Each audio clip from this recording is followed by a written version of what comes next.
And here's Sijara. Hey, what's up? No rest. Thank you. rest. And I'm sorry for keeping you waiting. Oh, no, it's all right. I'm not sure if you I heard, think it was Ali. but Ali keeping likes us to straight. talk. No, it's my man. I'm I actually heard- so I heard happy. some of it. I'm so happy to see you Happy to see you. because Thank this you. is probably going to be a lot more enjoyable than that. I was like, man, all right. I got it easy coming in after that.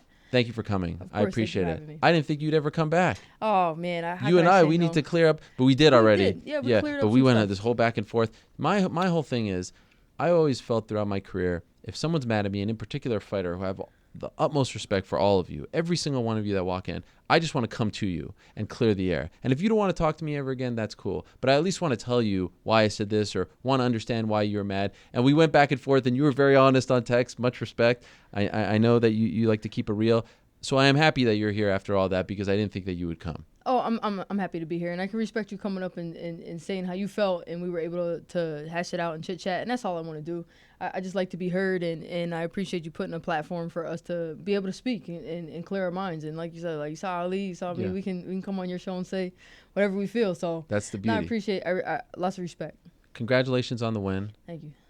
Is it with mixed emotions? Oh yeah. Yeah. Yeah. You're not really able to actually like be happy about this one and celebrate, or are you? I was able to be happy and celebrate because I was able to accomplish a lot over the weekend. I was happy with my performance. My family came out to see me. My dad's at all my fights, but I did have a couple of I had my mom come down, cousins that never see me fight. It's Madison Square Garden. Yeah. Like, there's a lot to be happy about. But there is there's disappointment there that I wasn't able to make it to the scales the way I wanted to. So what happened? Yeah, I don't know. We have to figure it out. I was coming in lean. I've been working really, really diligently to get my body right. A year ago, we know what happened. I was hospitalized.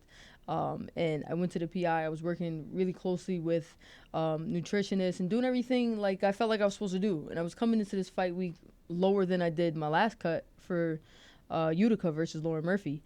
And my body, whenever I cut to 125, 130, between 130 and 128 is really when it starts to get tough.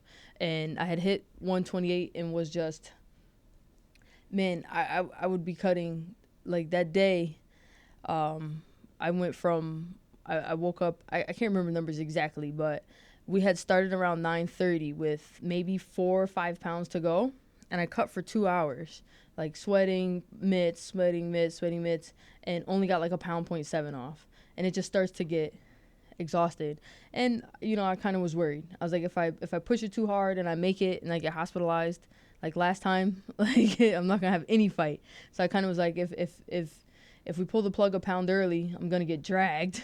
At least I'll have a fight. Okay. And so it's kind of what it is. And I'm a female. And everyone, all the fans and people hate to hear it, but once a month we have our thing, and it makes a difference. Your body wants to hold on to the salt. It wants to hold on. Like, biologically, it's like you have to have some kind of fat and water in you in order for your natural cycle to happen. So I heard from some people who said, like, you showed up, I think, at around 9:30. You still had some time left. Why didn't you go to the buzzer and try to cut as much as possible, or you just couldn't? Not that I couldn't, but I was speaking to the UFC doctors, and they were like, just let's make some calls to see if Roxanne was okay with it. Let's see if everyone's okay with this, and just leave you here, because if we suck you out too much more, and commission sees you, if the commission sees you struggling and they know that you had struggles in the past, we don't want them to yank you, and I don't want to be yanked either. Right. So, They offered me the chance to weigh in at 9:30 and start to rehydrate instead of waiting until 11. You knew that you had a title shot if you won. Is that no longer the case? I'm assuming not. Okay. How do you feel doubt about that? It hurts. It hurts. Second time, right? Second time. Third Yeah. time's got to be the charm here. Yeah, I guess. Yeah. But will you get a third time? I hope so. I mean, my goal in life is to be UFC world champion. No matter what. At what weight? I was determined to do flyweight. But I don't know, man. I'm gonna be champ one day, one way or another. 35-25. I really feel structurally, based on how I've literally stood side by side by some of the other bantamweights, I feel like structurally I'm closer to the size of a flyweight. It's just been a hard cut. I got a lot of muscle. I've been tested. I have a lot of muscle mass, and it's hard to chip away at muscle mass. Fat's easy. You hit the treadmill, you run around, you diet clean, your fat starts to come down. But to to deplete some of your muscle mass just takes a lot more time. I'm gonna get a belt one way or another. It's just my goal in life, and I'm dead fast determined to get it. So when the Ultimate Fighter was announced and it was for the belt at flyweight, I was like, all right, 10 more pounds is gonna suck. I know it's gonna be a terrible cut, but this is the quickest path to the belt. And any fighter that is determined to be a champion, they want the path that's going to get them there without taking 20 freaking years, you know? So I thought it would just take me a lot longer at bantamweight, and I knew that by entering the Ultimate Fighter tournament, I could get my foot in the door of the UFC and make some noise and get close to that belt. So I hope it's at flyweight. I really want it to be at flyweight, and I want to do some things. I want to go back to the drawing board and see what we can do here. But at the end of the day, you know, we gotta make sure I'm healthy. I gotta go home to my kid at the end of the day. Right. There have been some scenarios, some situations in the past where the UFC has almost asked someone to go up, right? Kelvin Gastelum comes to mind, others as well, Anthony Johnson. Do you think they'll ask you to go up at this point? I'm not sure. I don't know. Would you be open to it? If they ask me to go up, yeah. Because I'd rather keep my job at 135 and not have none at all. Sure. So, yeah, if they ask me well, I to doubt they're going to cut you. But, no, if they say, look, there's so. nothing for you here. We can't possibly put you in a title fight because you've missed weight two out of three times. If a title shot is an option at flyweight, I'm out of here because I want the belt. I want the strap. I want so the have they told you about what they think they'll do? No, we haven't talked at all. What do you think? Like, what's the point of going through the whole 125 cut? Do you think you're at a disadvantage at 135? I don't. To be perfectly honest with you, I think it has a lot to do with my ego. I just don't like to, like. Okay, so I can talk. Okay, so I was a bantamweight for when I first started my career because I didn't think I could ever make 125. Like, I had been a kind of heavy kid my whole life, and when I was doing jiu-jitsu at the black belt level, I was competing at 163. Like, so I was always been kind of buff, husky kind of girl. And then, you know, my manager at the time was like, I think you're a flyweight. Let's take some fights before the flyweight division will come into the UFC eventually. And so my first cut to flyweight, I was like, this is terrible. I'm never doing this again.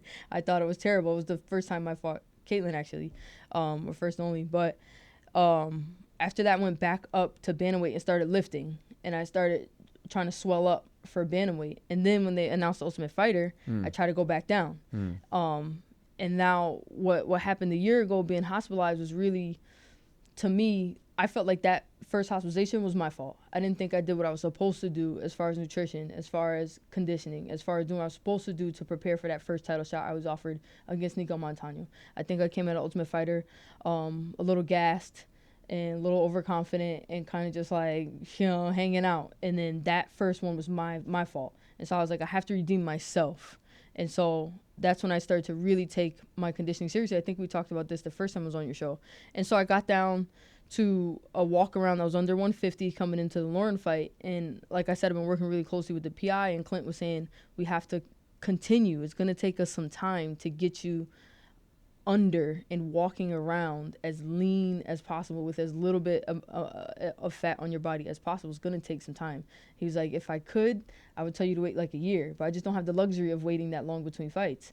So after Lauren, I did okay, but because I wasn't really at that walk around I needed to be, I blew back up after Lauren again and started coming back down. And I just didn't have the last 2 pounds in me coming into this weekend. It just panicked me. I was like, I can't go back to the hospital, man. Yeah, I know. And a part of me, when I miss, I don't like to miss. I don't like to be wrong. I don't like to be embarrassed that way. Right. So a part of me was like, can we try this? Yeah, let me go out to. I've been talking to Clint. I'm gonna go out to the PI as soon as possible. Okay. Have you ever been there? Again. Yeah, I've been to the PI a couple times. Okay. Yeah. So we're gonna go out again. What is it like to fight at MSG and get booed before the fight? Did you notice that? You're getting booed. You're like a villain. I got booed at the weigh-ins too. I got booed pretty bad at the weigh-ins. The fans are smart. They follow. They know what's going on. Yeah, they know. What does that do to you? Oh, I don't care. You don't care? I thought it was awesome. I gotta give you props. You were playing it up. Like, yeah, what's up, y'all? Yeah. Hey, somebody's probably talking smack right now. You know, you got a live little Twitter feed. Yeah. Somebody right now is talking about me right now. And it doesn't bother you? No, why not? Listen, I'm a black woman. I'm a gay black woman in America. Somebody's gonna hate me at some point. Right. And here goes the hate right now. She's playing the race card. Yeah. No, it is what it is. Like, I've been a fan of sports. I've been a fan of mixed martial arts, and I've seen some athletes crumble under the villain card. I've seen some athletes who are at the top of their game do something, and then the fans start to hate them, and they're like, why don't y'all love me? And I've seen it happen. And I was like, at some point, they're going to hate me. I just kind of put that in my head. If they never hate me and I'm loved my whole career, great. I'll be loved my whole career. But if at some point the people hate me, I can't fight it. Like, I can't sit up here and let it mess with my inner peace. No, I think you're playing it up perfectly. So, yeah, why not? You might as well embrace it, right? Yeah, because whatever it is. And still, at the end of the day, like, it's gained me a lot of notoriety. In the last time I spoke to you, like, not too many people knew who I was except for who I was paying attention to Ultimate Fighter that year. This time, like, yeah, I'm coming out to MSG and being booed. Like, that many people even know, so. I thought you played it well. In the aftermath, you obviously won the fight, but I was disappointed in one thing. You didn't say anything to Joe Rogan. So, Joe... What happened? That was your chance. So, you know me now, Joe? You know me now, Joe. Why honestly, didn't you do anything? So Joe came up to me right before the interview. He came up to me in the cage before the cards were announced. He came up and he showed his respect. He was like, listen, I didn't mean any disrespect by it. And I was like, Joe, you ain't had to do me like that. You ain't have to dismiss me that way. And he was like, listen, I say a lot of things. I talk a lot, but I really didn't mean it. You put on a great fight, and I hope it's cool. Okay. And so we did speak. So you didn't want to put him on blast? No, not after that. He just put you on blast? He kind of did. But he came up to me in the cage. He showed me respect. Like I said, it's about respect, man. Okay. We're fighters out here. Like, we're putting we come out and we risk almost everything to get out in a cage and chase what we love in front of thousands, hundreds, tens of thousands of people. Like, you know, the risk to reward is crazy. Like, have some respect. So you're all good with him? Yeah, I'm good with Joe. Okay. I'm not here to beef. I'm just here to, like, I want my respect. Yeah. I want my respect. You posted the tweet that I think rubbed some people the wrong way, the shrug. Like, no, I'm sorry, no long explanation, just that. Well, I'm sorry for what? I should have died for you guys out here? Right. Because, I mean, I have to take responsibility. I apologize to my coaches. I apologize to my family. I apologize to my teammates. Those are the people I owe apologies to, because I represent my team at the end of the day. I represent Mark Henry, Ricardo Almeida, Team Henzo Gracie, Jamal Patterson, my teammates who are there with me every day, my family who's depending on me. Those are the people I apologize to. Those are the people who I let down. Right. Myself, you know, but I knew I was going to get ragged either way. On Twitter, they were going to have a ball with me. They were going to rip me either way. So what am I supposed to do? Why not gas it? Why not feud a little bit? Go ahead. And what about Ben Askren? Ben Askren, yeah. Now, that dude. So I said something to him, too. I seen him. Oh, you saw him? I saw Ben Askren backstage right after my fight. Okay. He was doing some kind of interview, and I was like, what's up? Like what's up? What's your problem? He's like, why don't you focus on making weight? I was like, why don't you mind your business? And then I started to tell him some more shit. He's there with his wife and or whoever that was, and he's trying to do his interview. But I said something to him, too. Really? I'm not scared of nobody. Because what's Ben Askren, what are you stepping to me for? Right. Like, for what? You're not a troll. You're not a fan. You're a fighter. Like, you mad because I'm in the UFC? Because more people know about me and my four little fights? And you've been out here wrestling everybody to death for the last 20 years. Nobody cares? Like, what are you stepping to me for? Wow. What? And so I came to him the way I came to you, the way I came to Joe. Like, what's up, man? Yeah. And he got all serious and puffed his chest out of me. I was like, F you, bro. Like, you're a 175-pound man. What you gonna do? What you gonna do? Do you think he crossed the line with his tweet?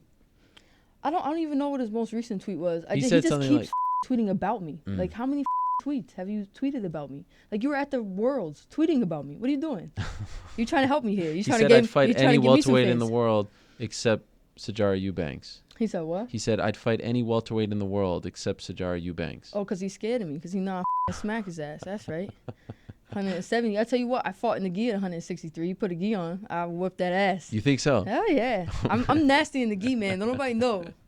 Wow. Ben's Ben. Yo, I don't know what his problem is. I don't know what his deal is. Like, me, I don't step out of line. That's like me saying something to a dude. Like, for what? Like, what am I gonna say something to a 185-pound dude for? Right. Like, it's not my business. It's not my plane. I'm another fighter. If anything, I feel like other fighters, when you're in the same weight class and you know there's potential to fight, okay, let's talk some because we can actually settle our differences. Like, me and Ben, like, the only way we can settle our differences is outside the cage. We're never gonna be able to actually step into the cage and do that. So I said something to him after the fight, like, what's up? And right, so you're not gonna swing on me. So why are you talking? What are you doing? Well done. Okay, so did you talk to Dana White afterwards? I haven't spoken to Dana, no. No, really? No, I'm surprised. No, because you said you went after him on the phone, so I figured he'd have something to say back to you. I thought he would. Yeah. I was like, ooh, about that pound, Dana. Yeah. No, nothing. He didn't say anything to you at the weigh-ins when you guys? No, but I said sorry to him. I said, my bad, man. What did he say? It wasn't. He just nodded. It wasn't really his live weigh-ins. Sure. Not much time. Nothing in the back. No, I didn't see. I literally haven't seen him. Okay. I What haven't about seen him, haven't McMaynard? talked to him. I saw Mick at the weigh-ins and so I said I was sorry to him too. What did he say? Same thing. Just gave me the kid. You that one up. Yeah. Like, I got to give you props for having a smile on your face throughout all of this. Like, a lot of people would come in, head down, offering excuses. no excuses, man. I You missed don't the seem- weight. Yeah. I missed the weight. Now- I've been trying hard. I know a lot of people like, like it's easy to say, was I sitting around, shoveling cookies? No, man, I was eating clean. I was running. Right. Like, and most people don't see me on a day-to-day basis. My body has changed over the last 9 months. I've gotten slimmer. We just missed the mark a little bit. The actual fight, were you happy with your performance? I was happy, yeah. I was happy with it. Yeah. Yeah, why not? I mean, I she's thought a it was pretty veteran. good. She's a You veteran. fought her She's once tough. before on Tough. Here, biggest stage you've ever fought on, Madison Square Garden. It's a long ways from Utica, right? That's why I'm smiling. Yeah. So no complaints. No complaints. I felt like my defense slipped a little.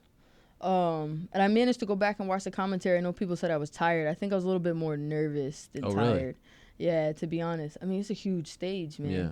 It's like, half the time I'm like, don't worry about it. It's just another fight. Another half time I'm like, it's Madison freaking Square Garden.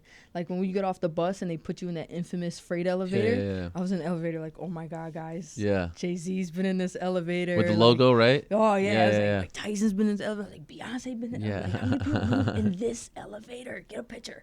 So it started to kind of like, and I knew that this fight was important, especially after the miss. Did I you knew recognize this was a that? very important You fight. had to Yeah, win. I had to win this fight. You would have gotten. Had to win this Yeah. fight. Bad. I had to win So it. by any means necessary, Yeah, I had to win this fight. even if it wasn't the most flashy win or whatever. Even if it wasn't, I just had get to the get a W. W. Yeah. So I felt like, in my mind, I really wanted to finish this fight. I think a finish would have definitely stamped things a little bit more for me. But Roxanne is tough, man. You saw the fight. I hit her with everything I had. I kicked her right beside her head. She just boom, popped right back up. So if it was up to you, your next fight, 125? Probably. Really? You want Yeah, to go if they'll through let all me. that all over again? If they'll let me. I just feel like this is what I've been praying on it, and it's hard. I'm still only 48 hours removed from the cut itself. Less. Oh yeah, the cut. From the cut itself, less from the fight.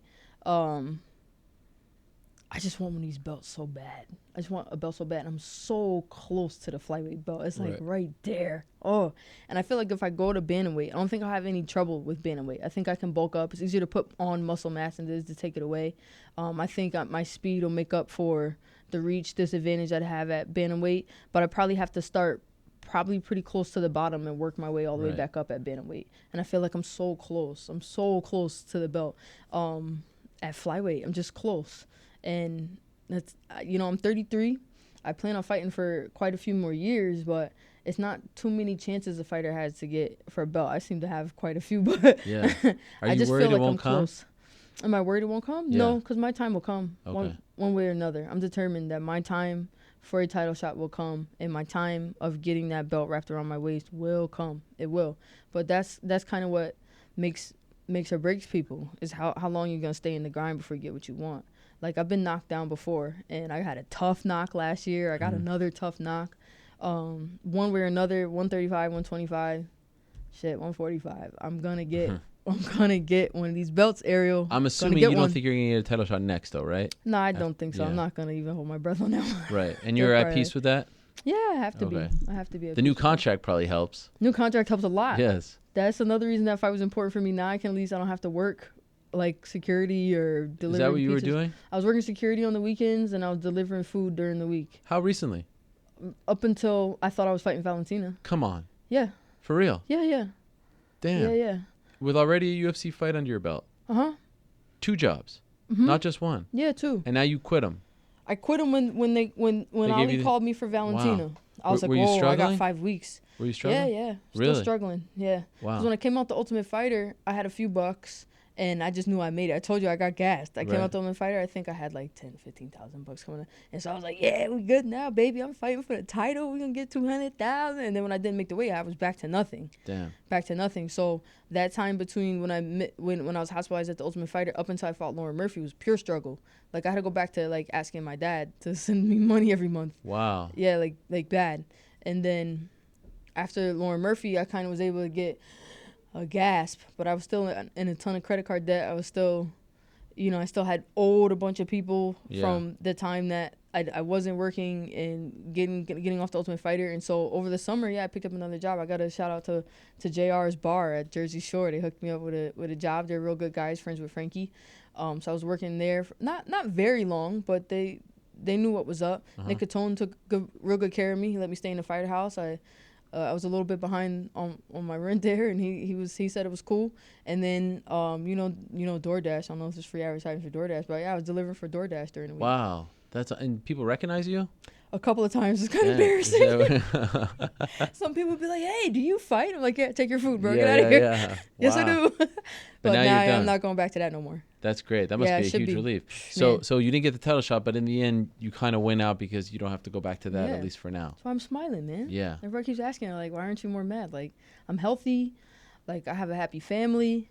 Like, I can finally breathe now. I know after this weekend I had enough money that I don't, man, the first thing I said to my girls, like, we don't have to struggle no more. Like, I'm not rich. I'm not Floyd. I'm not Connor, but I don't have to deliver pizzas no more. I don't have to deliver food no more. Like, we're to that point now after this weekend. Like, you can chill, but you can relax. When do you want to return? How much of a break after everything? I hate taking long breaks. I would love to return as soon as possible. But obviously with the whole flyweight thing, we got to see if we need a little bit more time to see. I'm still pretty small. This is actually the lowest I've blown back up after a flyweight cut too. Oh, wow. Usually I cut to 25. By the time I get into the cage, I'm back up to 150. Wow. But the next morning after the cut, I was only 142. Okay. And so I came into the cage at 45, 47. I was just wondering because this past month has probably been a little bit mentally exhausting, right, with everything? Yeah. So you probably want a little bit of a break. A little bit, not much. I got to strike while the iron's hot. Who do you want?